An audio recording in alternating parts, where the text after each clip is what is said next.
का हो, काय झालंय? असं का चेहरा पाडून बसलाय? शेवटी व्हायचं तेच झालं बघ.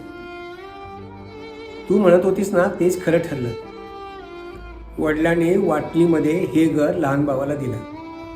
तरी मी सांगतच होते, प्लॉट भाऊजींच्या नावावर आहे, तुम्ही स्वतःच्या नावावर कर्ज काढू नका. आला की नाही अडचणीत? अगं, लहान भावाकडे शिक्षण नाही, त्याची पडती बाजू होती ग. म्हणून पुढं होऊन हे सगळं केलं मी. आपल्या मुलासोबत त्याच्याही मुलाला उच्च शिक्षण मिळेल म्हणून माझी धडपड चालू होती बघ. पण वडील असं माझ्याशी वागतील असं मला कधीही वाटलं नव्हतं. फसवलं बघ वडिलांनी मला.